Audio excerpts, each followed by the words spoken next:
Welcome back to the Classic Bill YouTube channel. I'm Bill, and I recently just got a haircut. Please don't make fun of me. Dear God, please don't make fun of me. As you may have noticed, I didn't post for most of last year, and that's because I was dreading being unemployed for a few months, followed immediately by a few months of actually being unemployed. And you'd think that would have given me the time and freedom to really hunker down to work on some personal projects. But what actually happened was that I was really stressed, anxious, and depressed for a large chunk of 2023 and had zero motivation to do anything besides job interviews and rotting on the couch. The good news is that I have secured a job again, and during the shameful amount of time that I spent on my phone while unemployed, I stumbled upon a TikTok from user @ConflictLOL that gave me a great idea for a video.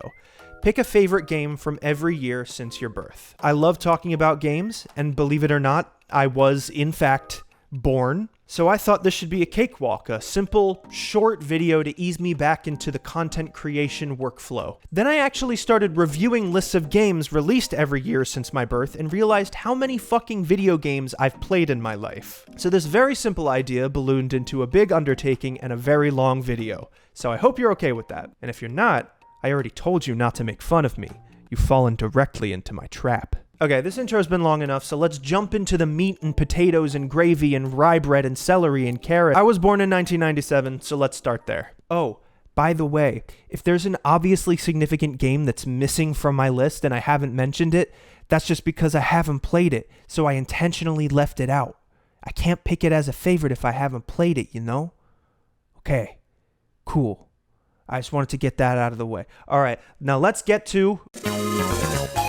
Right off the bat, we're starting with a difficult year to pick a favorite from, because as it turns out, 1997 was one of the best years for gaming ever. Small indie titles released this year, like Super Mario 64, Castlevania Symphony of the Night, 007 GoldenEye, Star Fox 64, Yoshi's Story, and Diddy Kong Racing, which is a really fun game, don't sleep on that one. So, obviously, these are all incredible titles, some of them still being considered the best in their genre even 26 years later.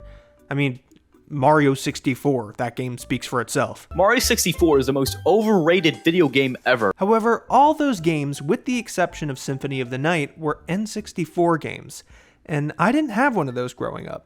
I was a big-time PlayStation kid, which was also my rap name back in middle school. So for my favorite, I gotta go with a PlayStation classic that actually released 3 days after I was born, Final Fantasy VII. It's funny, because for a large part of my life, I really didn't like JRPGs or turn-based combat.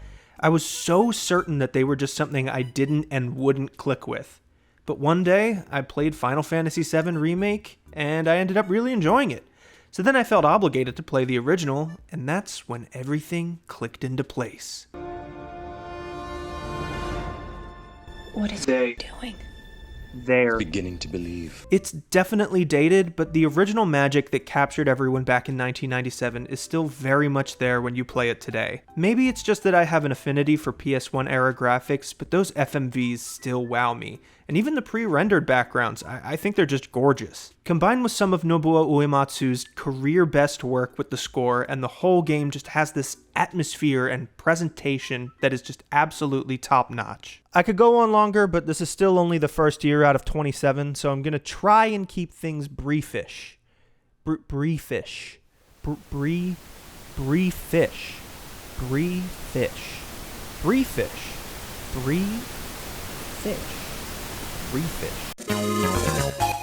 This was another year with some huge releases. We got Ocarina of Time, Sonic Adventure, Half-Life, Banjo-Kazooie, and Spyro the Dragon. We also had some quality releases that weren't as culturally massive, like Panzer Dragoon Saga, Xenogears, and Parasite Eve. A really diverse lineup of very, very good games. However, my favorite of 1998 has gotta be the one, the only, Metal Gear Solid for the PS1. I've played all of the mainline MGS games multiple times, and I think this one is still my favorite out of all of them. Like I said, I do have a personal affinity for PS1 era graphics, but I think it's a bit more than that. The atmosphere of the first MGS, in my opinion, hasn't been matched by any of the others. That's not to say that the sequels have worse atmosphere, but they're all very different. Hell, even the GameCube remake of this game, The Twin Snakes, has a radically different tone and atmosphere from the original. The first MGS is dark and mysterious. The whole experience feels like you're falling down a deep, snowy rabbit hole. I'm not going to say the story is simple, because let's be honest, it's a Hideo Kojima game, simple isn't in his vocabulary. But the fact that the whole game takes place on Shadow Moses Island really gives the story a sense of scale and structure that I really enjoy. Also, just listen to that soundtrack.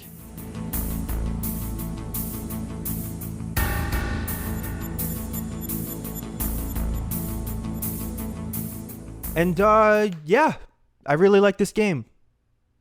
1999! Compared to 97 and 98, 1999 was a weaker year for game releases.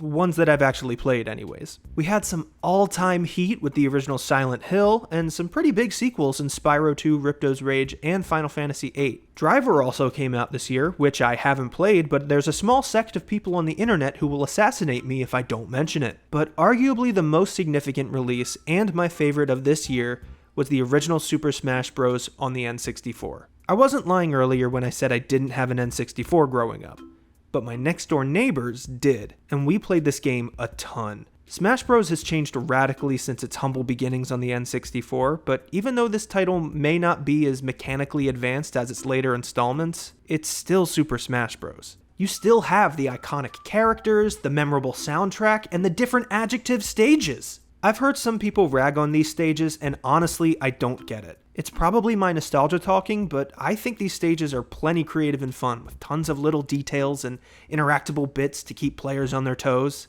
If you haven't played the original Smash Bros. In a while, I recommend getting some friends together and playing it for a few matches.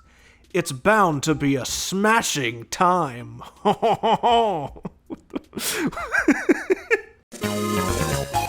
This year is kinda difficult for me to talk about because it's the year a bunch of incredibly significant games came out and I haven't played most of them. Majora's Mask, haven't played. Perfect Dark, haven't played. Diablo 2, Pokemon Gold and Silver, Shenmue, Omikron the Nomad Soul, all of them I haven't played. Okay, I was kidding about Omikron the Nomad Soul. Not that I haven't played it, I haven't, but it's not significant, the game sucks. Rest in peace, David Bowie, though. A few of the games I have played that came out this year are still great, though. The console version of Crazy Taxi, The Legend of Dragoon, Paper Mario, Jet Set Radio, and Deus Ex are some great titles. All of them better than Omikron the Nomad Soul. One of my favorite games of all time came out this year, Skies of Arcadia. It's a super charming Dreamcast JRPG about sky pirates and airships, and the graphics are so lovably early 6th gen looking, and the soundtrack is bright and triumphant, and it's just a wonderful experience that I love saying long run-on sentences about. The only reason it's not my top pick from this year is because another one of my all-time favorites released this year, Final Fantasy IX. I don't even really know where to begin with this game. I remember before I played it, I was actually pretty reluctant to give it a try because of its medieval fantasy setting. I don't know why, but for the longest time, I was just averse to that setting for movies and games. I think it's the characters and writing that really ended up hooking me. Zidane, Garnet, Steiner, Vivi, Beatrix, Aiko, they're all written with so much personality and depth. On my second playthrough, I even ended up liking Kina, who I hated the first go-around. The game just has a way of getting under your skin and warming your heart. It's hands down my favorite Final Fantasy title of all time. If you like JRPGs and you haven't played it yet, slap yourself in the face, spin around in a circle 3 times, and go get yourself a copy. We're starting to get to the point in history where gaming really picked back up in pop culture, and as a result, the years start to get a bit more saturated with releases. I'm not even talking about shovelware, these are high-quality games.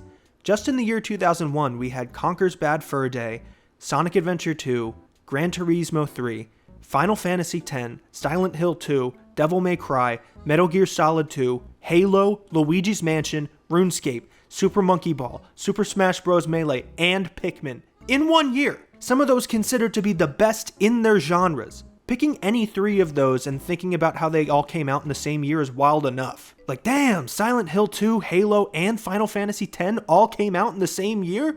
You put Luigi's Mansion on top of that? Forget it. I'm done. I gotta unbutton my pants because I'm so full from eating. There were some other releases I played over the years that came out in 2001 that maybe weren't as impactful as those previous games. Releases like Zone of the Enders, Crash Bandicoot The Wrath of Cortex, and The Adventures of Cookies and Cream, which was made by From Software. Did you know that? The creators of Dark Souls and Bloodborne created this weird platformer racing game I used to play as a kid. Weird. Anyways, also Frogger the Great Quest came out this year too. This game is genuinely one of the worst I've ever played. The game feel is atrocious. But it does have a special place in my heart, because my mom bought it for me.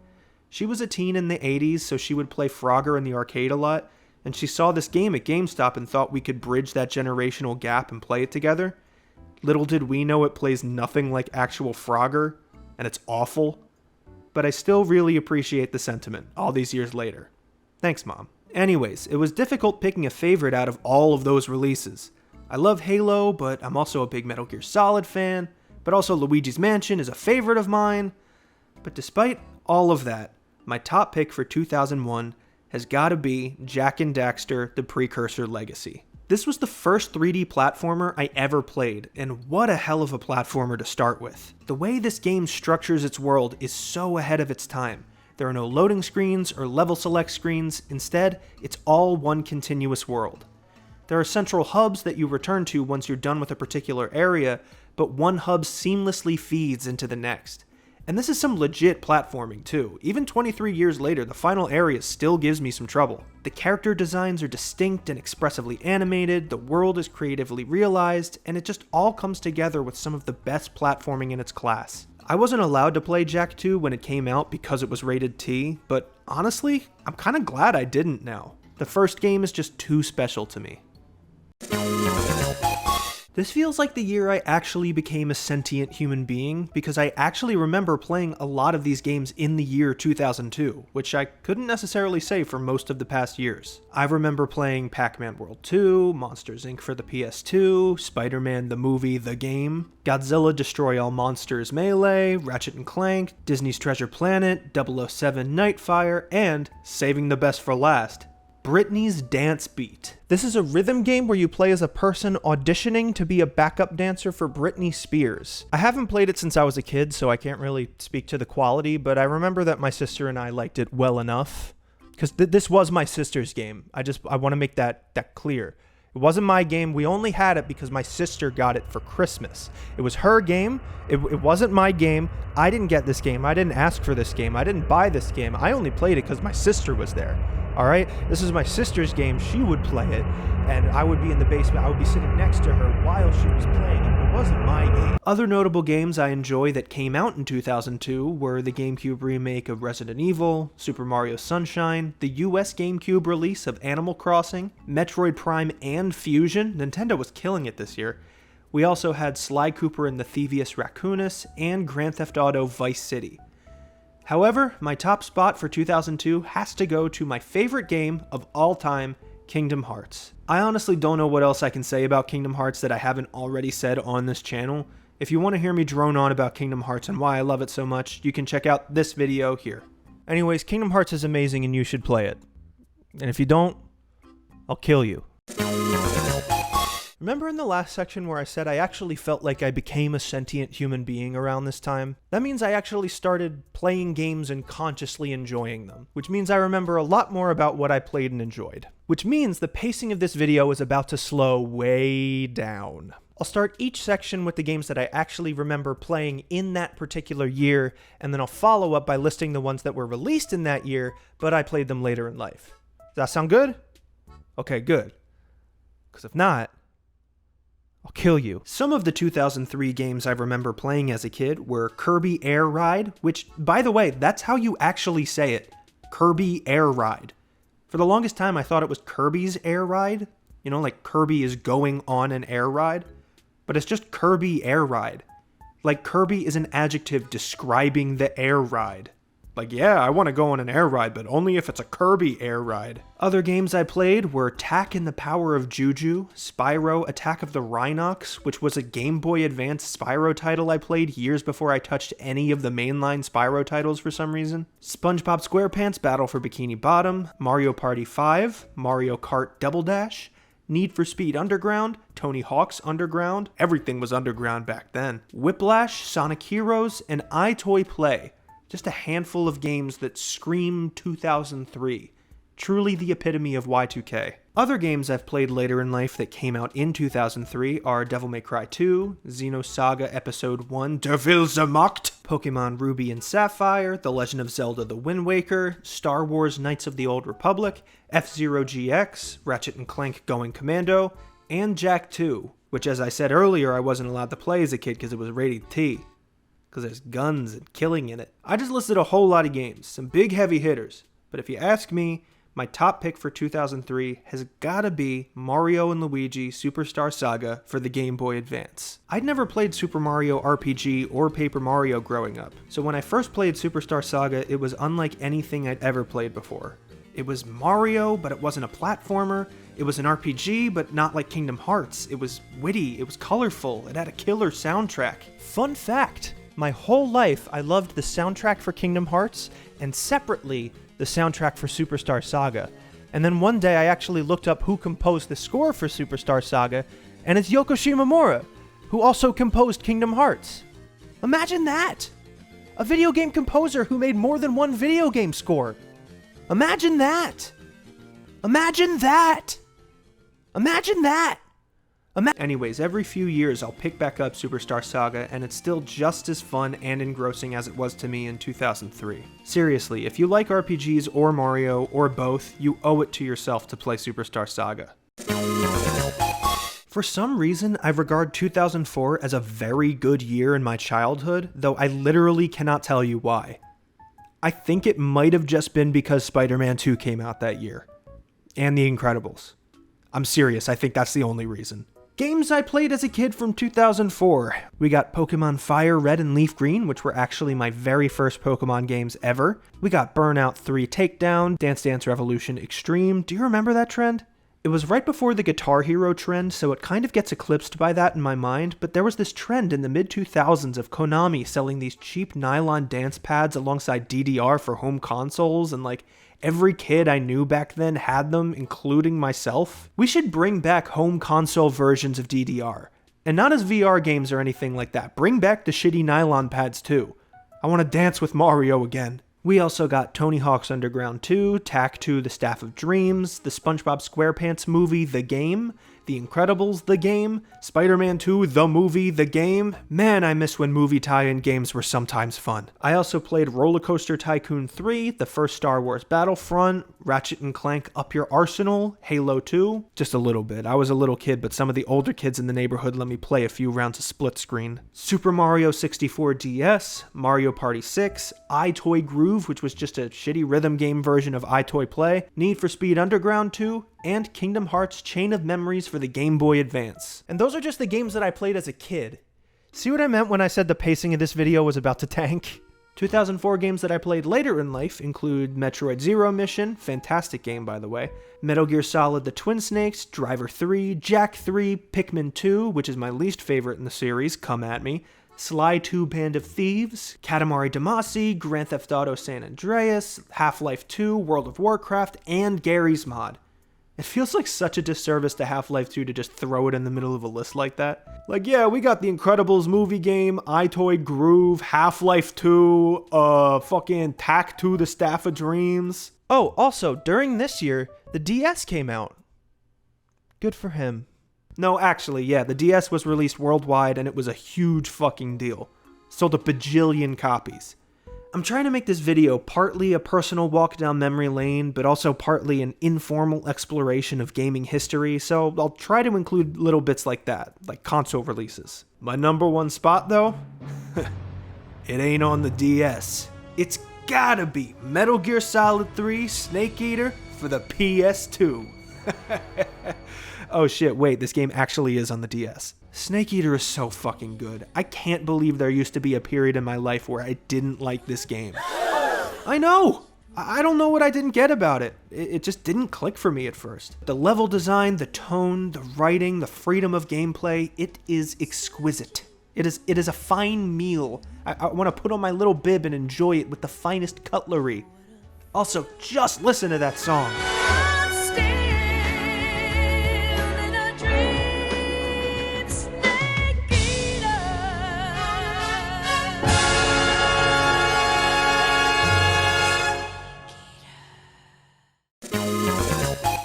the dawn of the HD generation, the birth of the Xbox 360.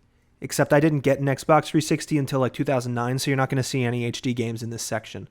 I did, however, get a PSP, which also dropped in 2005. It's kind of weird to think about now, but the PSP was actually like a huge deal back then. I had Sky High on UMD. A lot of car rides getting car sick watching that thing. Good times. Anyways, games I played as a kid. We got Star Fox Assault, Lego Star Wars the video game. That's right, the very first one. We had no idea what a legacy that game would end up having. We had no idea how many Lego Yoda memes it would spawn.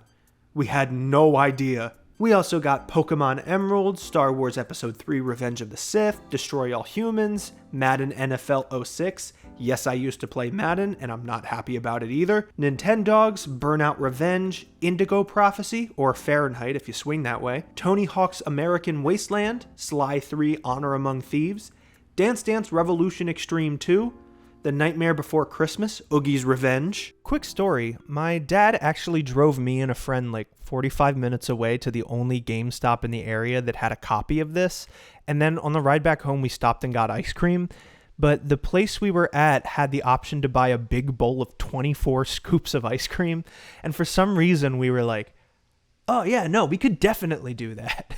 I hate to disappoint, but I don't actually remember if we were able to finish it or not. Like, genuinely, I just don't remember. But if I had to make a guess, I would say that we didn't. I do know that we just felt like absolute shit afterwards. The Nightmare Before Christmas game was just okay, but that's like a core memory for me, so I'm glad the game exists so I could experience that.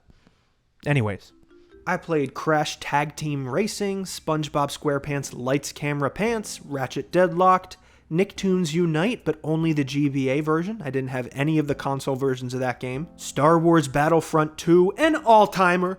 The GOAT!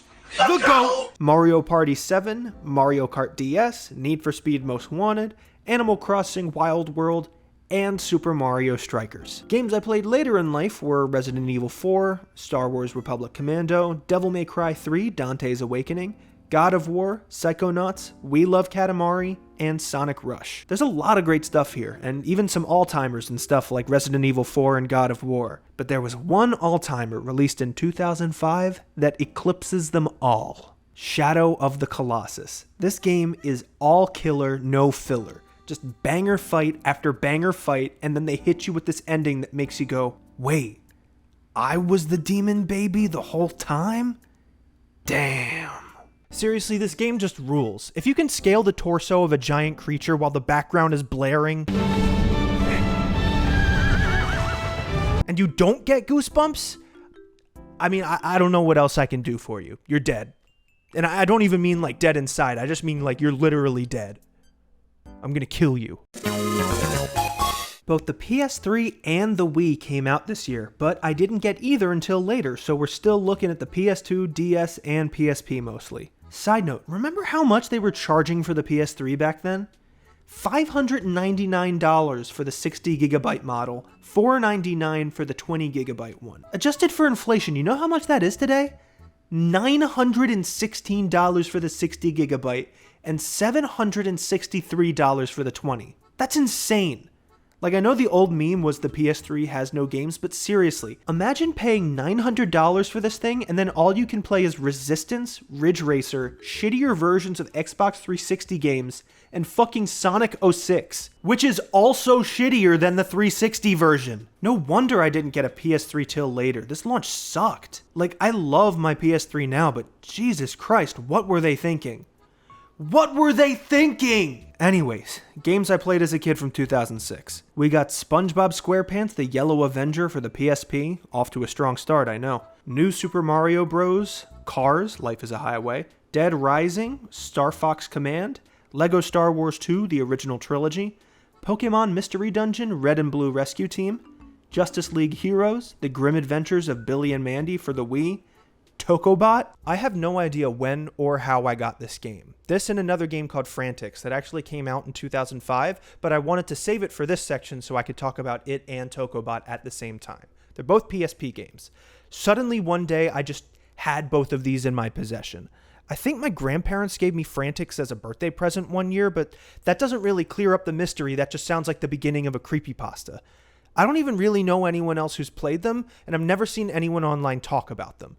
Frantix weirdly comes packaged with this animated short film called The Chub Chubs, which I guess won the Academy Award for Best Animated Short Film at the Oscars, and the main character of The Chub Chubs was an unlockable character in the game Frantix. And it was published by Ubisoft? What the hell are these games? If anyone else recognizes them, please let me know. This isn't a bait for engagement. I genuinely want to know if any of you have played Frantix or Tokobot. I need to know that I didn't vividly hallucinate these two games as a child. Please. God, where was I? Oh yeah, okay. We got Call of Duty 3 for the PS2, Yoshi's Island DS, and Thrillville. I also played Wii Sports because we got our Wii at the very end of 2006, so that was pretty much the only Wii game from this year. Other games I played later on include Final Fantasy XII, The Elder Scrolls IV Oblivion, Me and My Katamari, Sonic 06 as previously mentioned, Gears of War, Resistance: The Fall of Man, and The Legend of Zelda: Twilight Princess. Also, I've never played it, but The Sopranos: Road to Respect came out this year, and I couldn't not shout that out. So obviously my top pick from this year is a tie between Tokobot and Frantix. No, I'm just kidding. It's Kingdom Hearts 2. Obviously. I mean, look who you're talking to. Just like Kingdom Hearts 1, I've talked about this game at great lengths in other videos, so go check those out if you want to see how I feel about it. Spoiler alert, I like it very much. I see 2007 brought up a lot as being considered one of the best years for gaming ever, and doing my research for this video, I can easily see why. Just in games I played as a kid, we got Wii Play, Super Paper Mario, Pokemon Diamond and Pearl, Mario Party 8, Guitar Hero 3 Legends of Rock, Call of Duty 4 Modern Warfare, Lego Star Wars The Complete Saga, Super Mario Galaxy, and Rock Band. And those were just the games I stumbled upon as a kid who didn't know what good games were yet. I mean, the era of the Wii was in full swing, so there was a ton of fluff, too. Literally, when I was researching for the video, I just wrote on the list, a ton of fluff. As a kid, I also played all-time classics like Pokemon Battle Revolution, Spider-Man 3 for the PS2, My Sims, Mario and Sonic at the Olympic Games, and Link's Crossbow Training. There were also some games I wouldn't necessarily call fluff, but I didn't want to put them in with the all-timers either, so here they are. Drawn to Life, Thrillville Off the Rails, and Mario Party DS. Not bad games, but, not incredible either. But there was one game that we played growing up that was truly terrible. It was called Billy the Wizard Rocket Broomstick Racing for the Wii. You essentially control this kid flying on a broomstick using the Wii Remote motion controls, and it was just so unresponsive that we would force each other to play this game as a punishment. We would challenge each other to see how long we could stomach playing Billy the Wizard. Just a genuinely horrible game. Absolutely check it out if you have a Wii. Anyways, there were obviously a lot more incredible games that came out in 2007, but I just didn't have the chance to play them as a kid. Games like God of War 2, Odin Sphere, BioShock, The Orange Box, Ratchet & Clank Future Tools of Destruction, Uncharted Drake's Fortune, Mass Effect, Rogue Galaxy, and Peggle. Don't laugh. Peggle is fucking amazing. Do not laugh at Peggle. So obviously it was pretty difficult to pick a favorite from this year. I mean, Pokemon Pearl is one of my favorite Pokemon games, Mass Effect is one of my favorite RPGs, Super Mario Galaxy is one of my favorite Mario games. There are just so many heavy hitters from 2007. However, there was one game that ultimately I couldn't help but pick as my personal favorite, Halo 3. This was actually one of the very first games I got when I got my Xbox 360. I remember I actually didn't have Xbox Live for a couple months when I first got my 360, so all I would do was sit in my basement and play the campaign over and over again. I think what it lacks in depth, it more than makes up for in atmosphere. The backdrops, the score, the soundscape, everything about this game just feels like the most epic and climactic thing you've ever experienced. And then I finally did get Xbox Live, and whoo boy, Halo 3 multiplayer in 2007, that was a moment. That was an era. It was one of those games you could just go on voice chat and become friends with one of the people in the match.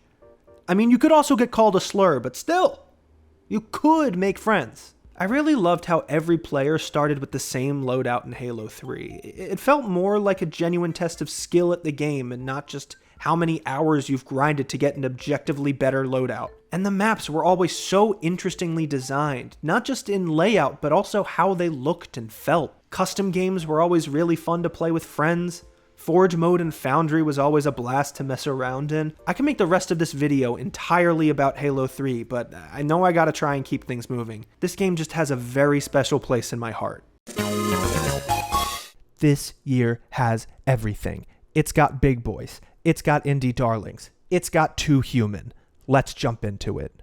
As a kid, I played Burnout Paradise, Lost via Domus. I told you this year had everything. This was a video game tie-in for the show Lost, and for some reason I checked it out from my local library, even though I'd only seen a handful of episodes of Lost. I thought it was really good as a kid, so in reality it's probably pretty bad. We got Bully Scholarship Edition, Grand Theft Auto 4. Yes, I played it as a kid, please don't tell my mommy. Iron Man for the 360. Boom Blocks, which is a physics-based party game co-directed by Steven Spielberg. No, I'm not kidding. Lego Indiana Jones, The Original Adventures, which is somehow not co-directed by Steven Spielberg, even though that would have made more sense. Secret Agent Clank, Mario Super Sluggers, Guitar Hero On Tour, the cause of many a hand cramp, Castle Crashers, Star Wars The Force Unleashed, Lego Batman the video game, Spider-Man Web of Shadows, Guitar Hero World Tour, Little Big Planet, Call of Duty World at War, and Call of Duty World at War Final Front for the PS2. There is a difference. Animal Crossing City Folk, and Kingdom Hearts Re-Chain of Memories, which is one of the rare Kingdom Hearts games that I do not like. Later on in life, I enriched my 2008 gaming experience by playing Lost Odyssey, Crisis Core Final Fantasy VII, The World Ends With You, Metal Gear Solid 4 Guns of the Patriots, Tales of Vesperia, Braid, Too Human. Like I said, I told you Too Human would be here. Ratchet and Clank Future, Quest for Booty, Spore, D-Blob, World of Goo, Dead Space, Fallout 3, Mirror's Edge, and Sonic Unleashed. Definitely a diverse lineup of games, and it's around here we really started seeing indie games starting to break through to the mainstream. Now I know we have a lot of heavy hitters in 2008, but picking my favorite, I couldn't help but be a little biased and pick Super Smash Bros. Brawl. I know it's considered the black sheep of the series, I know that random tripping sucks, I know it's slower than all the other games, but I can't help it. I love the music, I love the aesthetic, I love the roster, and most of all, I love Subspace Emissary. People have kind of turned on Subspace Emissary over the years, but I still think it's a lot of fun and a really creative way to make a story mode for a Super Smash Bros. Game. People joke all the time about Nintendo eventually making a Super Smash Bros. Movie, but I say we already have one here, and I think it rules. We pretty much had two banger years in a row with 2007 and 2008, so 2009 was a bit more subdued in comparison. As a kid, I played Halo Wars, Grand Theft Auto Chinatown Wars, Pokemon Platinum, Guitar Hero Metallica, Paper Airplane Chase, which was a DSi exclusive game that was literally just one of the WarioWare micro games, Plants vs. Zombies, Killing Floor, Minecraft, yes, Minecraft officially released this year, Infamous, The Sims 3, Prototype, really shouldn't have been playing that one as a 12-year-old. Trials HD, really shouldn't have been playing that one as a 12-year-old. Ghostbusters the video game, really shouldn't have been playing that one as a 12-year-old. Batman Arkham Asylum, Scribblenauts, Halo 3 ODST, Kingdom Hearts 358 over 2 days, or is it 358 days over 2? I cannot remember how to, this isn't scripted, I just cannot fucking remember how this I'm one of the biggest Kingdom Hearts fans I know, and I can never remember how you're supposed to properly say this title. Borderlands, Drawn to Life, The Next Chapter, Call of Duty Modern Warfare 2, New Super Mario Bros. Wii, Left 4 Dead 2, Assassin's Creed 2, and Nova Near Orbit Vanguard Alliance, which was Gameloft's Halo clone mobile game. Mobile games were having a huge come up as the iPhone slowly grew in popularity, so I thought it'd be fun to include some of the mobile games that stuck in my memory as well. Some 2009 games I played later on in life include Monster Hunter Freedom Unite, Metroid Prime Trilogy for the Wii, Katamari Forever, Killzone 2, Uncharted 2 Among Thieves, and Dragon Age Origins.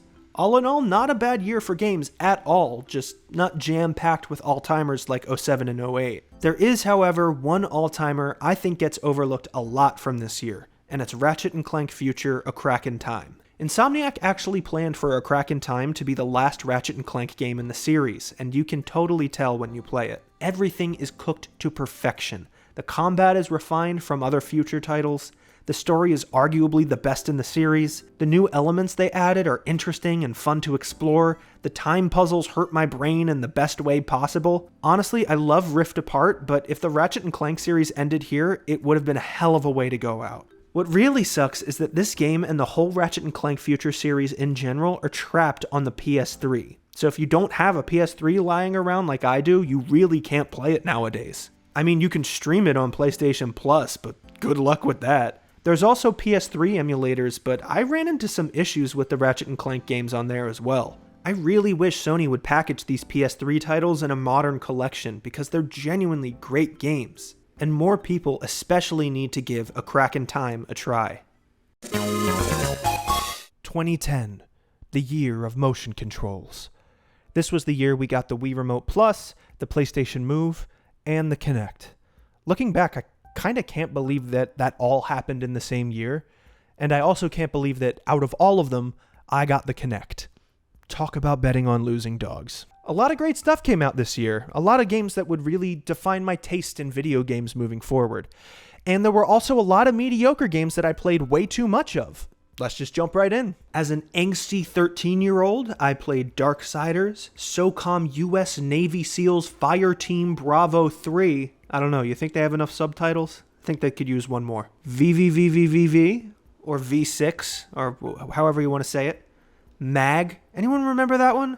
Massive action game?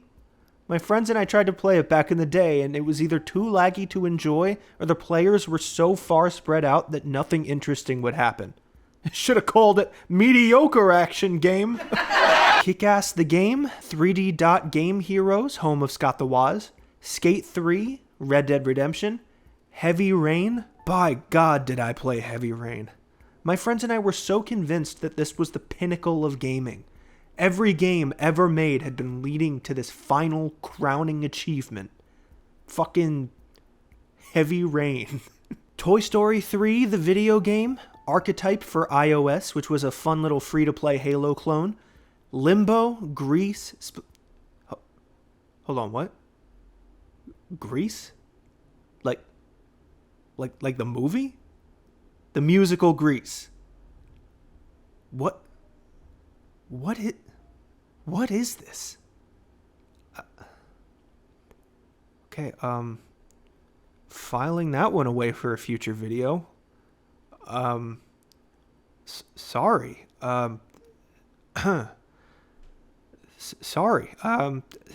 Spider-Man, Shattered Dimensions, Halo Reach, Sid Meier's Civilization 5, Dead Rising 2, Fallout New Vegas, Super Meat Boy, Kingdom Hearts Birth by Sleep, Star Wars The Force Unleashed 2, Kinect Sports, and Kinect Adventures. Oh, sorry. Sorry, I keep having to stop during this one. Call of Duty Black Ops, Assassin's Creed Brotherhood, Dead Nation, Epic Mickey, Tron Evolution, and the classic mobile game Infinity Blade. Pretty banger year all around. Aside from, There were also 3 games in particular that I wasn't able to buy right away, so I would just play the demos for them over and over again. Just Cause 2, Crackdown 2, and Saw 2 Flesh and Blood. I don't know why they're all sequels, don't ask, and no, I've never played the originals, even still today. Just Cause 2 and Crackdown 2 make sense. They're both open-world sandboxes with lots of shooting and jumping around and explosions. They're relatively similar in content. Saw 2? Dude, I have no fucking idea. I don't even know why I even played it once, let alone multiple times. I've never even seen a Saw movie. I'm not kidding. It's just a weird thing I used to do, I guess. Alright, games I've played since from this year are Bayonetta, Bioshock 2, Final Fantasy XIII, God of War 3, Alan Wake, Super Mario Galaxy 2, Metal Gear Solid Peace Walker, Sonic the Hedgehog 4 Episode 1, no I didn't make it to Episode 2, Castlevania Lords of Shadow, Kirby's Epic Yarn, and Sonic Colors. I feel like I keep saying this, but wow, there are a lot of fantastic games from this year. Bayonetta, God of War 3, Red Dead, Mario Galaxy 2, Halo Reach, New Vegas. Hell, there was even a Kingdom Hearts game, and even that wasn't my top pick? Obviously, it was a difficult choice. There's an embarrassment of riches here. But when it came down to it, I had to pick one of my all-time favorite RPGs, Mass Effect 2. I always like to say that the original Mass Effect is more focused on role-playing, Mass Effect 3 is more focused on combat, and Mass Effect 2 is a perfect blend of both. Just a chef's kiss, Goldilocks, just right, 50-50, little bit of this, little bit of that, fusion of everything that makes Mass Effect so special. The writing is sublime, the characters are memorable, the visuals pop, the gameplay is refined, the music is all vroom, vroom, vroom, vroom. It's just so good. And you know I really mean this shit if I'm picking it above a Kingdom Hearts game, and I love Birth by Sleep. Mass Effect? More like Yas Effect. Yas, Queen. Slay.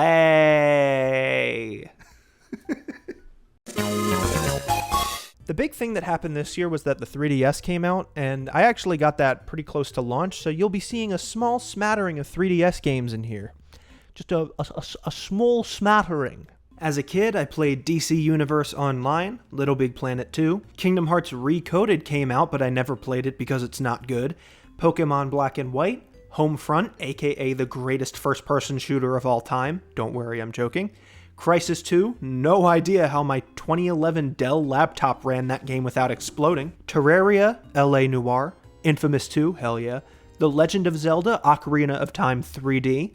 Temple Run, strong bad's cool game for attractive people. Fun fact, this was the first game I ever owned on the PS3. Star Fox 64 3D. The Binding of Isaac. Rage. Batman Arkham City, Battlefield 3, Infamous Festival of Blood, which technically was a standalone game and not DLC, Sonic Generations, Call of Duty Modern Warfare 3, The Elder Scrolls V Skyrim, Super Mario 3D Land, Assassin's Creed Revelations, Saints Row the Third, which was a game I should not have been playing as a 14-year-old, but I also feel like that game's prime demographic is 14-year-olds, Infinity Blade 2, Mario Kart 7, Trine 2, and Tiny Tower. Tiny Tower is significant because I have literally never stopped playing it. It's still active and I still play it pretty much every day, even 13 years later. Look at this. Look at how much time I've invested into this. Please tell me I'm not beyond salvation. Games I've played later on but came out in 2011 are The Legend of Heroes Trails in the Sky, The Witcher 2 Assassins of Kings, Catherine, Deus Ex Human Revolution, Dark Souls, Uncharted 3 Drake's Deception, Star Wars The Old Republic, and The Legend of Zelda Skyward Sword. But my favorite game, even with stuff like Arkham City and Skyrim and Infamous 2 on the list, this was an easy one. It's gotta be Portal 2. Not only is this one of my personal favorites, but I also do firmly believe that it's one of the greatest games of all time. The writing is just so sharp and witty, and nothing ever overstays its welcome. As a kid, when I first played the archive section, I didn't really like the gel puzzles. But then the game is like, oh, okay, you didn't like that? Well, here's a gazillion other fun ideas you can mess around with. It's a relatively short game, but I think that only adds to its longevity. It is addictively replayable. Even now, when I've long known the answers to every puzzle, the environments, the characters, and the ingenuity of the game itself keeps me coming back. So why don't you listen up, Portal haters? The cake is a lie.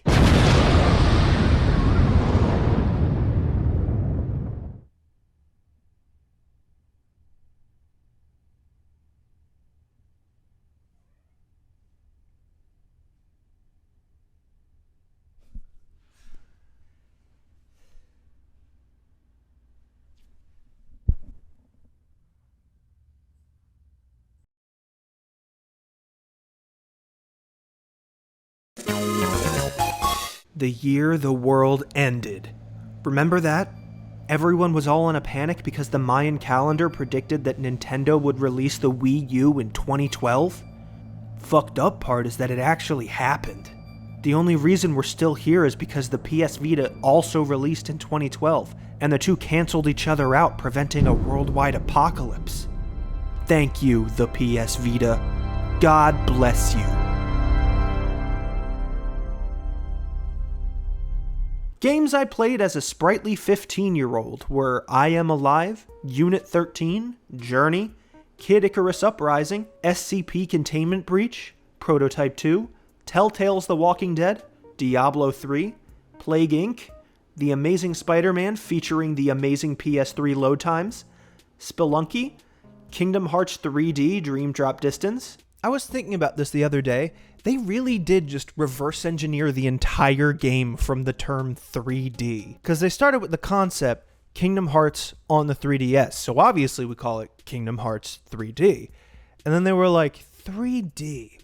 But what if we also made the subtitle 3 words that start with D? Because then it would be Kingdom Hearts in 3D, but then also Kingdom Hearts 3Ds. Alright, what words can we come up with? Let's try Dream Drop Distance. That sounds right. Okay, let's figure out a plot and game mechanics that can retroactively make these words make sense. Absolutely unhinged game development.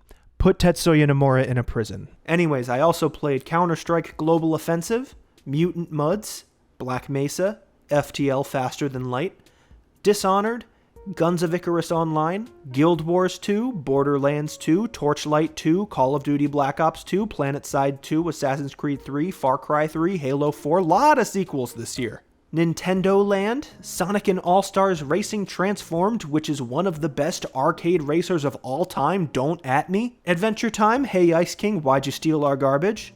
Persona 4 Golden, Super Hexagon, and the one, the only, PlayStation All-Stars Battle Royale. You know I was doing crossplay between my PS3 and Vita.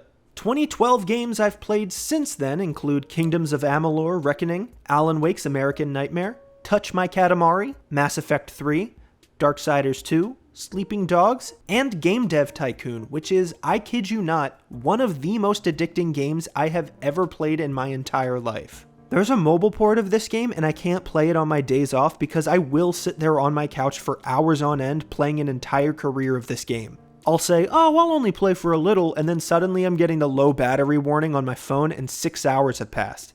It's insane. Great game, though. Despite all that, my favorite from this year is Gravity Rush. I first played it multiple times over on the PS Vita, and then even more on the PS4 with the remastered version. Seriously, this game is just so fun, so charming, and so addictive. Every time I pick it up, I always get sidetracked collecting as many crystals as possible. I think I've only ever beaten the main story once or twice, just because I waste so much time just flying around. Seriously, give this game a try if it looks interesting to you, because I don't think you'll be disappointed. This was a huge year for gaming. One of the highest selling consoles of all time released this year, proving itself to be the true victor of the console war. That's right, I'm talking about the Ouya, baby!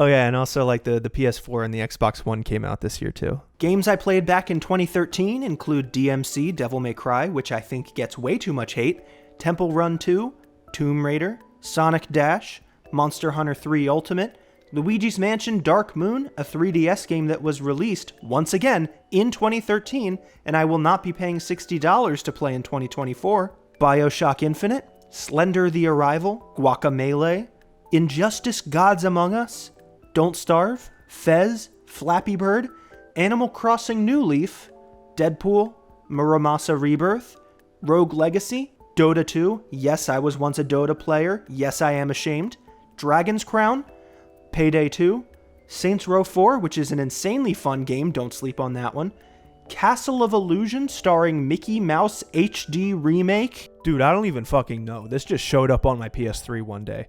I think it was a PlayStation Plus game, but honestly, that's just me guessing. I think this game is an omen sent from future humanity to warn us about Mickey Mouse gaining power. J-Station knew all along. Wait a minute. J-Station. PlayStation. Dear God. I also played Killzone Mercenary, Kingdom Hearts HD 1.5 Remix, Grand Theft Auto 5 and Online, Pokemon X and Y, The Stanley Parable, Batman Arkham Origins, Assassin's Creed 4 Black Flag, Battlefield 4, Knack, Here comes the money! Super Mario 3D World, The Legend of Zelda A Link Between Worlds, and Resogun. Later in life, I circled back to some 2013 releases and played Ni no Kuni Wrath of the White Witch, Donkey Kong Country Returns 3D, Mario & Luigi Dream Team, Final Fantasy XIV: A Realm Reborn, Rayman Legends, Outlast, Beyond Two Souls, sorry to remind you of that game's existence, The Wolf Among Us, Lego Marvel Superheroes, do not judge me, you know those Lego games are fun as hell, Sonic Lost World, Ratchet & Clank Into the Nexus, and Peggle 2. By now you've probably all realized what my favorite game of the year is. It's been conspicuously absent from the list. Of course, I'm talking about The Last of Us. Sometimes the popular choice is just the best choice, and... Hang on. What's going on? Hey everyone, it's me, Kanye West. I'm gonna let the classic Bill finish, but Pikmin 3 was the best game released in 2013. Yeah, it's actually a tie this year. I genuinely couldn't pick between the popular choice and the personal pick with the recency bias, because I just played Pikmin 3 for the first time pretty recently. I was just so genuinely blown away by how amazing that game is. The visuals are stunning, the puzzles scratched my brain in the best way, and everything is just so charming and adorable. I love the Pikmin games, but Pikmin 3 is just a masterpiece. But also, so is The Last of Us.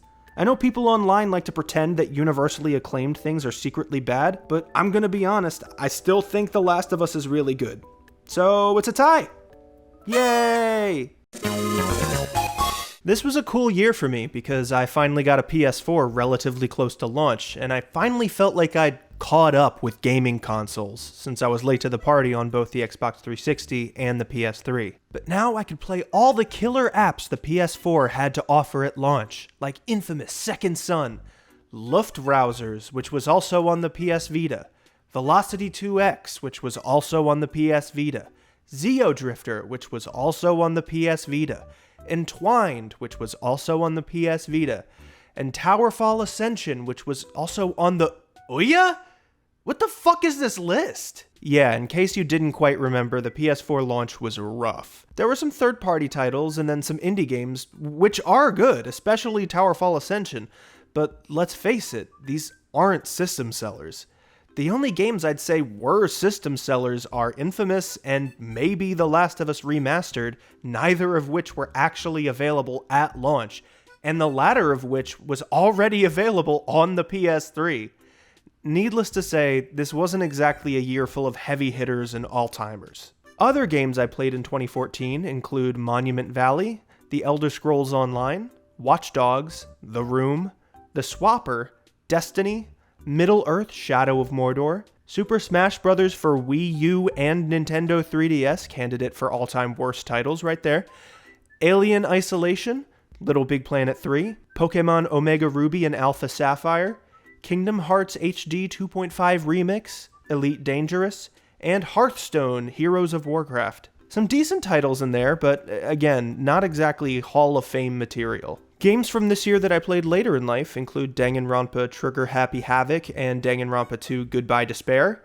The Last of Us Left Behind. Yes, even though I played the original in 2013, it took me multiple years to actually play this DLC. Donkey Kong Country Tropical Freeze, which is Hall of Fame material. Metal Gear Solid 5, or V, I guess.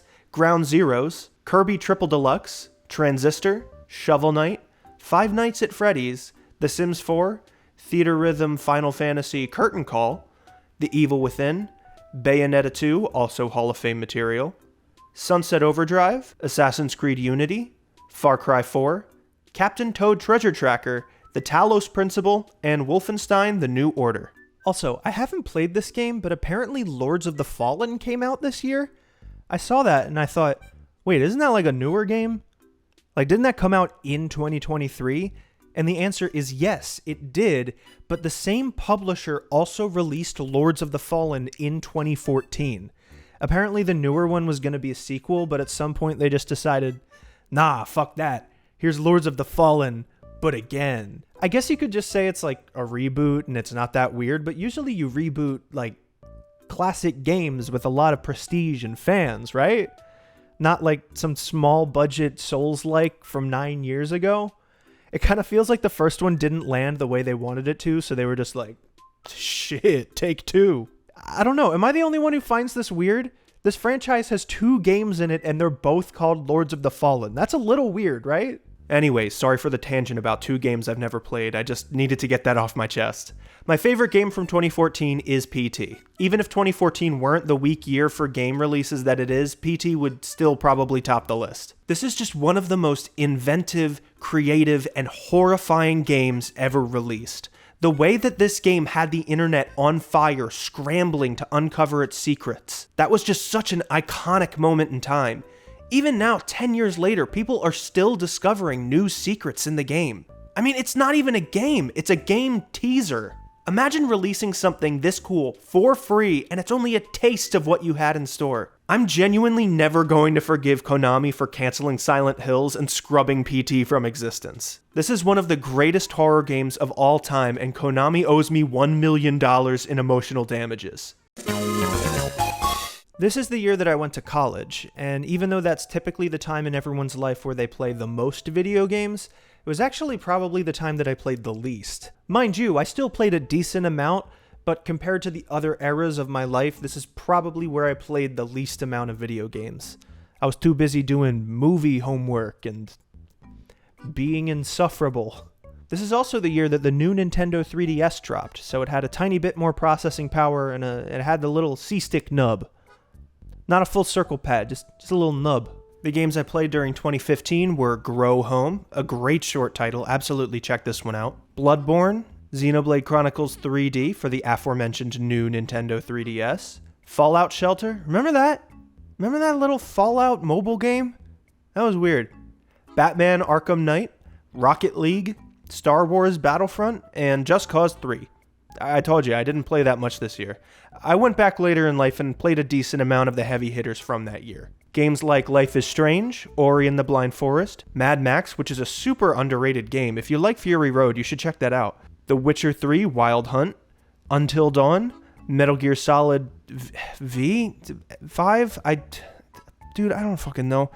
The Phantom Pain, Assassin's Creed Syndicate, Halo 5 Guardians, which sucks, Fallout 4, Rise of the Tomb Raider, and Xenoblade Chronicles X. It was also a decent year for smaller releases too, like Everybody's Gone to the Rapture, Soma, The Beginner's Guide, Downwell, and the North American release of The Legends of Heroes Trails of Cold Steel, which is the beginning of a super underrated bunch of JRPGs. Check those out if that's your jam. Oh, and also Final Fantasy Type 0 HD came out this year. It's not very good, but not in a funny way. It's just kind of like bland and clunky.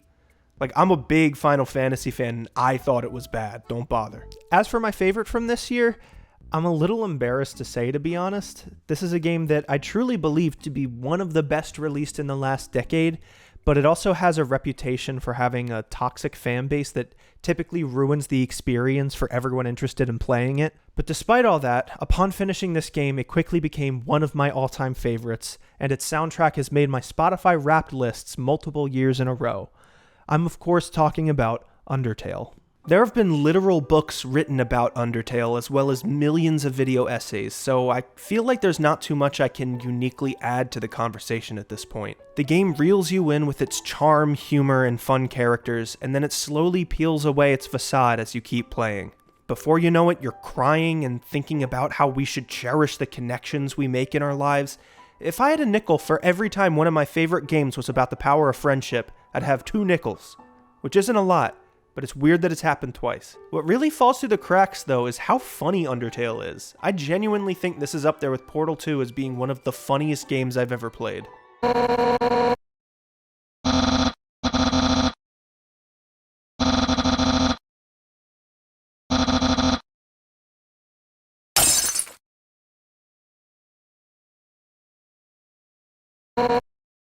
If you've been on the fence about Undertale, please don't let the fanbase deter you. As long as you don't actively seek out Undertale fandom content and engage with it, you don't have to interact with the more toxic stuff surrounding the game.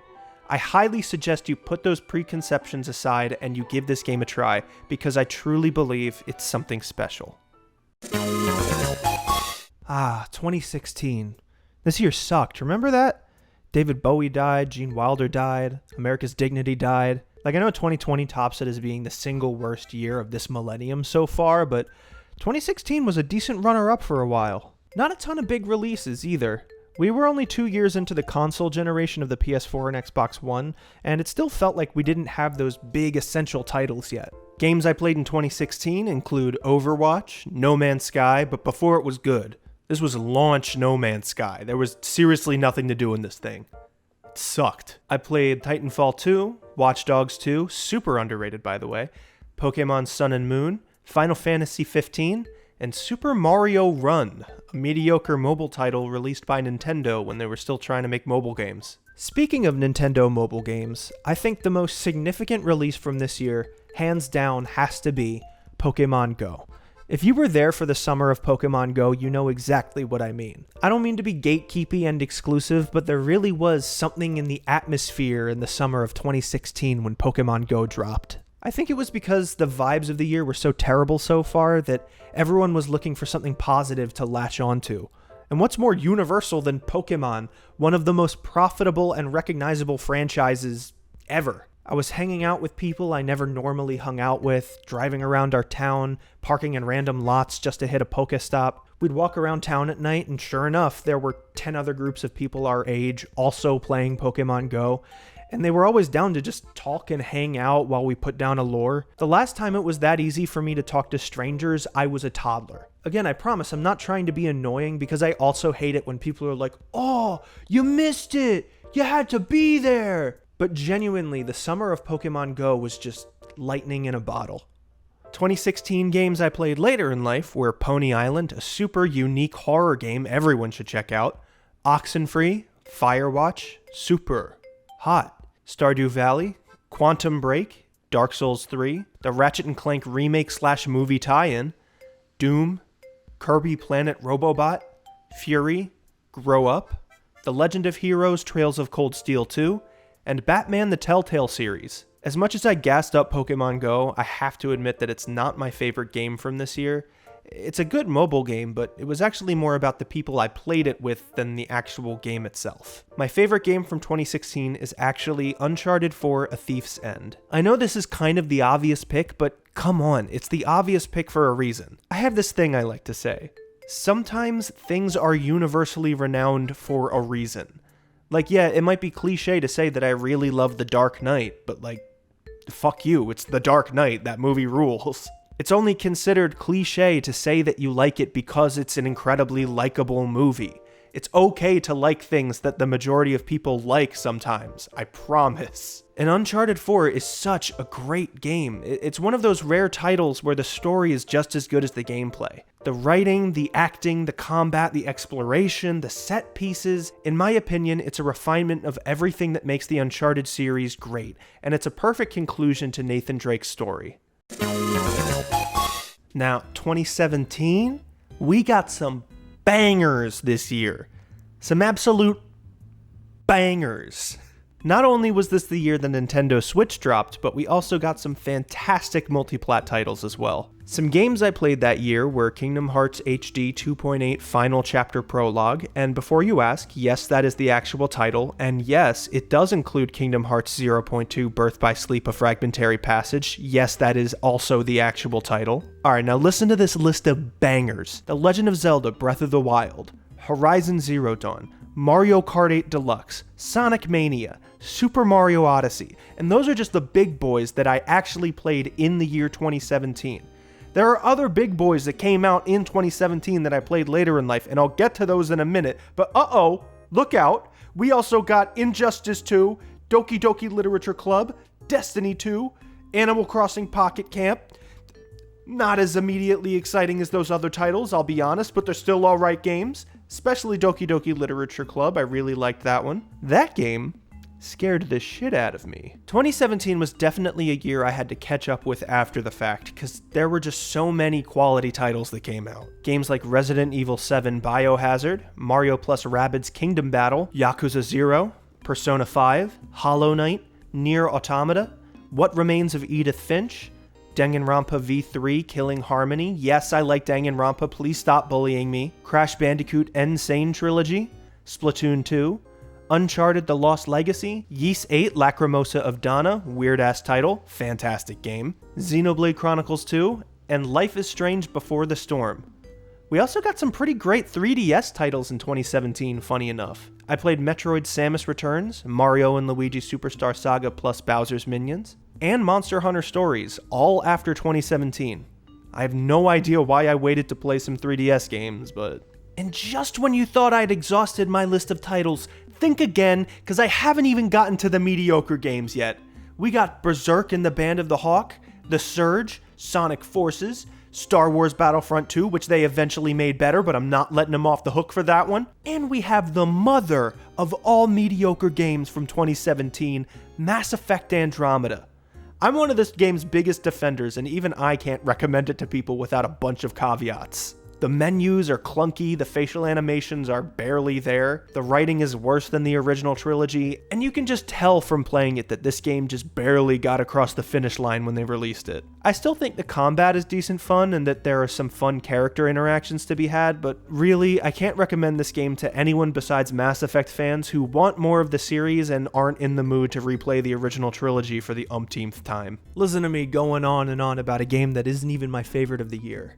Even with all the big heavy hitters of 2017, I actually have to give my personal favorite trophy to a little indie game called Night in the Woods. I know this game has some pretty intense, unfortunate circumstances around one of its developers, and if it's okay, I'd like to just focus on the game itself, because this game is extremely special to me. Night in the Woods is a 2D slice-of-life adventure game about a girl named May, who comes back to her hometown after an especially difficult year at college, which ultimately led to her dropping out. She reconnects with old friends and neighbors, plays bass in a band, and investigates some strange, possibly supernatural events happening around town. The vibes in this game are absolutely immaculate, and this is due to both the art style and the fantastic music. But the game is so special to me primarily because I identified so much with the main character, May. I'll keep things vague so I don't spoil anything, but what she went through at college is almost identical to something I went through during my first year of college. I was at a really low point mentally, and I was really struggling with my mental health in a very specific way. And Night in the Woods was the first piece of art in any medium that I actually saw my struggle depicted.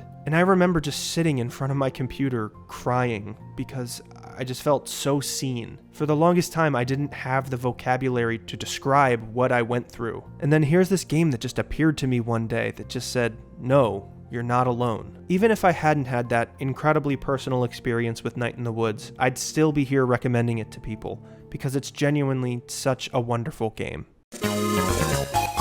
Over the course of my research, I noticed the 2000s and the early 2010s had the most releases in terms of quantity and quality.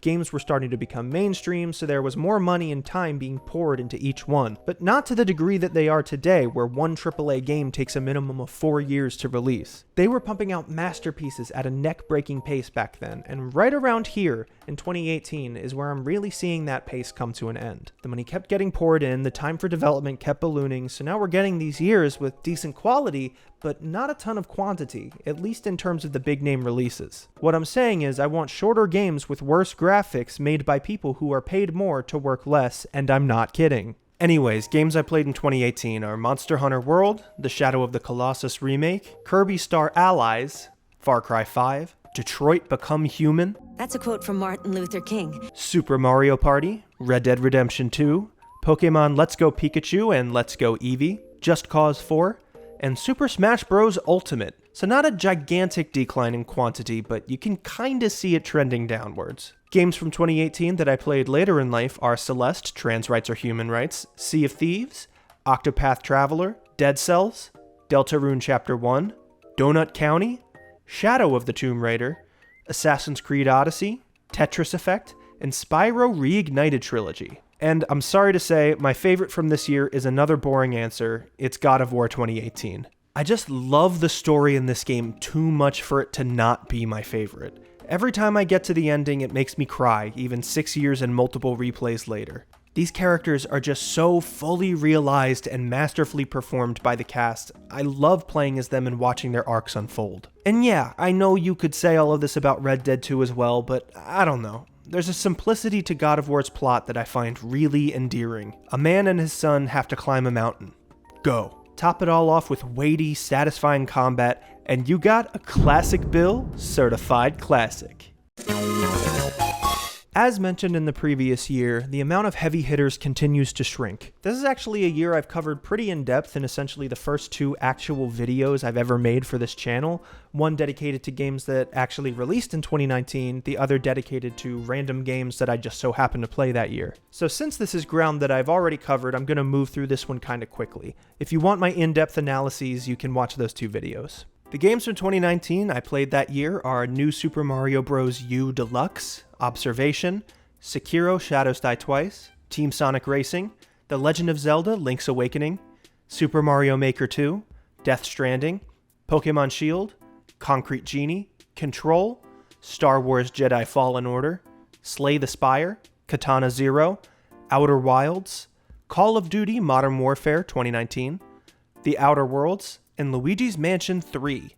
Overall, pretty great collection of games. Games from 2019 that I played after that year are A Plague Tale: Innocence, The Legend of Heroes: Trails of Cold Steel 3, and Anthem. I know, but I was morbidly curious and it was $4. And you know what? For $4, it's not a bad purchase. The flying does feel pretty cool. But yeah, not many games I caught up on after the fact. I feel like that's going to continue to be the case now that we're getting closer to present day. My favorite game from this year is Kingdom Hearts 3, which sounds unsurprising at first, but I actually had a different choice in that video I mentioned. My favorite game from 2019 there is actually Death Stranding. I don't know, I still love Death Stranding. I mean, I replay it at least once a year, but God damn it, I think it's just brand loyalty at this point. I can't not be a shill for Kingdom Hearts when the opportunity arises. It's in my blood. Like Shawn Mendes. 2020. The year where absolutely nothing of historical note occurred.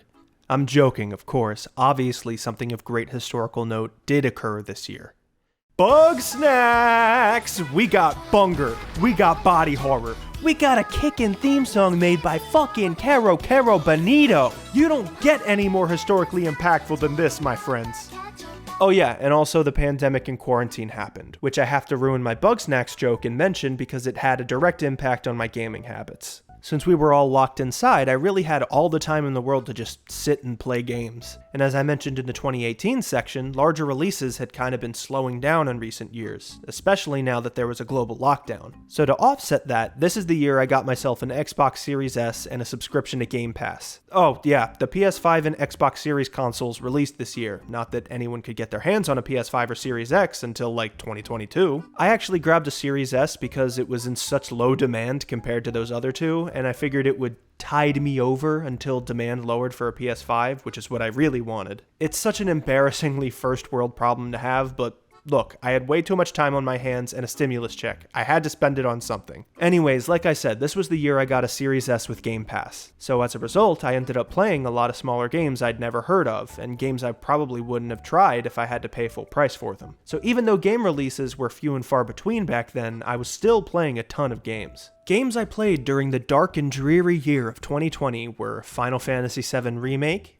Doom Eternal, Ghost of Tsushima, Persona 5 Royal, Windbound, The Last of Us Part 2, which was ruined because of woke, Resident Evil 3 Remake, Tell Me Why. I know I just made a joke about wokeness, but actually if you're looking for a game with great trans representation, check out Tell Me Why, it's great. Kingdom Hearts Melody of Memory, Animal Crossing New Horizons, Dreamscaper, Hyperscape, which was the only fun battle royale and none of you played it, so it died after only 3 seasons, so now I carry a deep resentment of all other battle royales and the people who play them. SpongeBob SquarePants Battle for Bikini Bottom Rehydrated, Journey to the Savage Planet, which is a super underrated game. It's like Metroid Prime, but funny and colorful with a larger scope. If you like Metroidvanias or just games that emphasize exploration in general, you should definitely give this a try. I played Fall Guys, Pokemon Mystery Dungeon Rescue Team DX, Mafia Definitive Edition, and this cute RPG romance game called Haven. Games from 2020 that I played in a later year include Spider-Man Miles Morales, Coffee Talk, Watch Dogs Legion, Immortals Phoenix Rising, Dreams, Telling Lies, 13 Sentinels Aegis Rim, Ghost Runner, Assassin's Creed Valhalla, Bugsnax, and the Demon's Souls remake. Save for a few games, mostly just titles I was waiting to play on a PS5. My favorite game from this year is a bit of a controversial pick because when it released in the year of 2020, it kinda sucked. In fact, it was in such an unacceptable state that Sony actually delisted it from the PlayStation Store until it was fixed. You've probably guessed it by now, my favorite game from 2020 is Cyberpunk 2077. Look, I'm as surprised as you guys. I was pretty firmly not on the hype train before this game launched, and when it released in the state it did, I shrugged and said, well, guess I'm not playing that one. 2 years go by and I finally have a PS5. CD Projekt Red releases their next-gen patches for the games and says, hey guys, this game's actually playable now, sorry about that. And they also had a free trial for the game where you could try it for yourself for a few hours. So I said, alright, let's see what all the fuss was about. And now I have 350 hours clocked. It's kind of just a perfect storm of things that I personally enjoy. I love the cyberpunk genre, I love RPGs, I love good gunplay, I love games with great writing and characters. I just really like this game. And yeah, it sucks that they released it the way that they did, and they deserve the backlash that they got for it. And I don't really want to come across as if I'm endorsing that way of releasing a game, you know? Like, it's okay if you release a game in an unplayable state as long as you fix it later. That's not what I believe. But CD Projekt Red really did put in the work to turn things around for this game, and I do think we should give credit where credit's due. I don't know. I'm not an authority on these things. I'm just a person with a YouTube channel. I think the game is good. Moving on. I got married this year. It doesn't really tie into video games very much, but I got married in 2021. Yay! And aside from that, not much else happened. I feel like by 2021, the initial shock of the pandemic had faded a little bit, and now we were kind of just staying inside. As a result, I played pretty much whatever was put onto Game Pass without much thought. In 2021, I played The Medium, Persona 5 Strikers, Bravely Default 2, Balan Wonderworld, aka Yuji Naka's swan song masterpiece, Monster Hunter Rise, Outriders, Resident Evil Village, Mass Effect Legendary Edition, Scarlet Nexus, The Legend of Zelda Skyward Sword HD, Neo: The World Ends With You, The Ascent, Hades, 12 Minutes, which has a really cool premise. You're stuck in a time loop of 12 minutes, which inevitably ends with a man breaking into your home and killing you, but the game absolutely ruins that premise with some of the stupidest and most baffling plot twists I've ever seen in a game. It's almost stupid enough for me to recommend you see it for yourself, but I did ultimately come away from the game feeling like I'd wasted my time, so maybe don't bother. I also played The Artful Escape, Lake, Life is Strange True Colors, Tales of Arise, WarioWare Get It Together, Deltarune Chapter 2, Nickelodeon All-Star Brawl, Metroid Dread, Echo Generation, which is this really cool indie RPG that mashes together a bunch of genres and wacky scenarios and presents them in possibly the most gorgeous voxel art I've ever seen in my entire life. It's super charming and fun, and I feel like I'm the only person in the world who's ever played it, so please check it out. Also, listen to this soundtrack.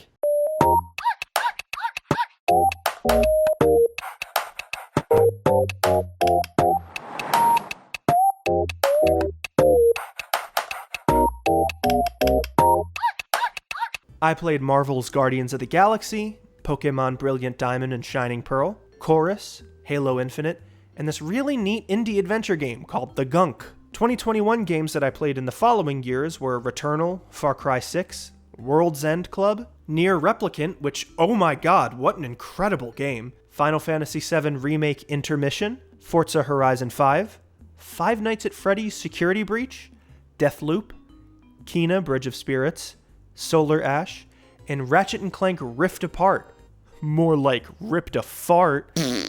I'm just kidding, I actually really like this game. My favorite game from 2021 has to be, hands down, no contest, Psychonauts 2. This is another game I feel like not enough people have played. I mean, I get it, it's a sequel to a cult classic title that already not that many people have played, especially nowadays. But come on, this game is just so fucking good. The writing is super sharp and funny, the levels are all insanely creative, the voice acting is top-notch, the graphics and the art style are so cool. Come on, you have to play this game. You have to. Now that I've said so, you have to. It's the rules. I make the rules, and I'm in charge of the Psychonauts 2 world. So I'm the Grand Poobah of Psychonauts 2. So you gotta know. By this point, I feel like the world had largely gone back to business as usual post-pandemic. But me? I stayed inside, playing video games. Yeah, I think the pandemic just largely turned me into an introvert. After the whole experience, I just really don't have much social energy anymore. Why would I venture out into the big scary world where I can get sick and die when I can just stay home and play?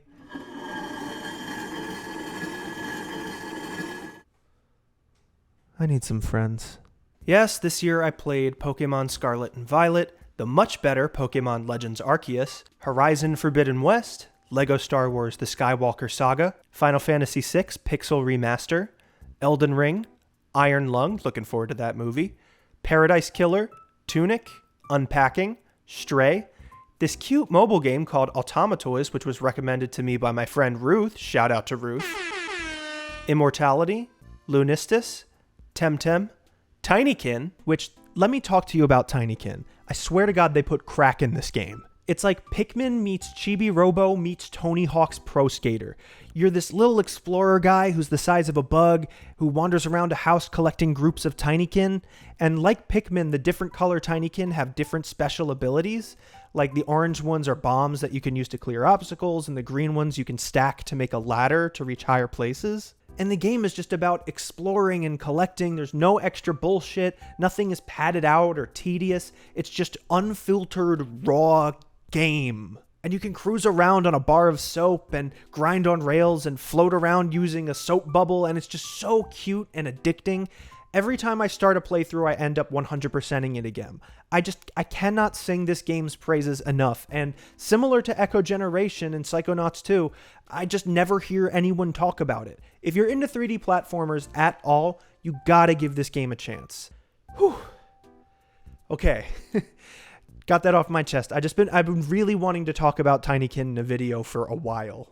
Okay, what else did I play? I played Scorn, Vampire Survivors, Gotham Knights, Bayonetta 3, Harvestella, Sonic Frontiers, God of War Ragnarok, Crisis Core, Final Fantasy VII Reunion, and High on Life. Oh, and also the Steam Deck dropped this year, which has quickly become one of my favorite handhelds ever. Don't worry, I said one of my favorites. The PS Vita still wears the crown. They'll never dethrone you, my love.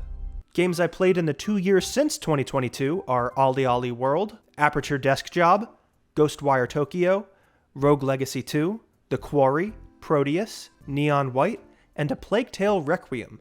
I could honestly go on a Tinykin-style rant about A Plague Tale as well, both games, but I will try to refrain from doing so. I think both are really clever stealth games with incredibly moving stories. I saw one review of Requiem that said the game's narrative was like being dragged across concrete and how these characters just endure so much pain and trauma. But I think there's something really inspiring in how the game handles those hardships, and how the characters manage to persevere through it all. If you like games with great stories, or if you just like stealth games, please check out both A Plague Tale: Innocence and Requiem. I was really close to giving my favorite spot to Immortality because I thought that game was just really memorable and haunting and beautiful. But ultimately, deep down, I know that my heart belongs to another. One that I have gone back to more times than Immortality. And that game is Kirby and the Forgotten Land. What can I say? I'm a sucker for little guys. I mean, you heard me go on and on about Tinykin. And who could possibly be more little guy than Kirby? He's the ultimate little guy.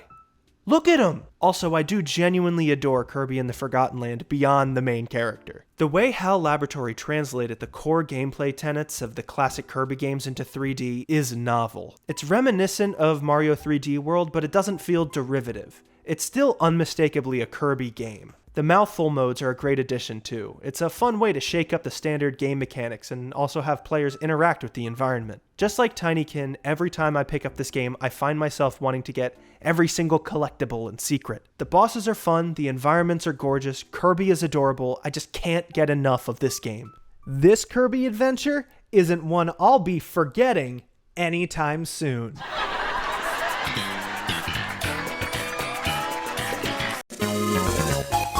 And now we're caught up to last year, which was a Chef Boyardee overstuffed year of incredible games. As depicted in the beginning of my favorite movies of 2023 video, I was unemployed for a couple months of this year, so I had plenty of free time to catch up on all those releases. I played Forspoken, great way to start off the year, the Dead Space remake, SpongeBob SquarePants and the Cosmic Shake, Honkai Star Rail, please don't judge me, Metroid Prime Remastered, Resident Evil 4 Remake, Tron Identity, which was a slick detective visual novel set in the universe of Tron with an amazing soundtrack. Seriously, if you like Tron Legacy, you can pick this up on Steam for $15 and beat it in about 3 hours. It's a great short trip back into the world of Tron. I played this super cute indie game called Mail Time, which is this exploration game where you play as a little mushroom guy. Cyberpunk 2077 Phantom Liberty, which I really liked, but you already heard me talk about Cyberpunk. This neat action game called Ravenlock from the devs of Echo Generation. Coral Island, which is probably now my favorite farming sim and occupied probably the largest amount of my time while I was unemployed.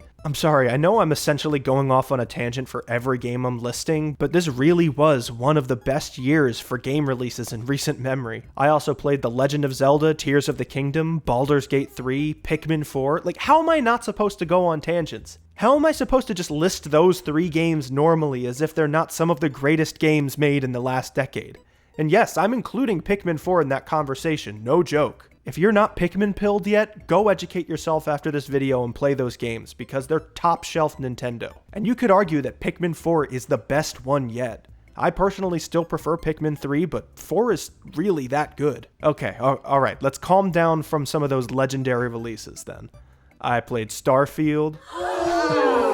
Look, Starfield's not a bad game, but I was seriously disappointed. I must have played something like 50 or 60 hours of that game, and I genuinely remember so little about the experience. I was really excited for Starfield, and it really let me down. And fuck it, while we're on the subject of Microsoft being disappointing, 2 other games I played in 2023 were Hi-Fi Rush and Mighty Doom. What do these 2 games have in common? Both of their developers were shut down by Microsoft for the sake of shareholder value, alongside Arcane Austin, who recently made Redfall.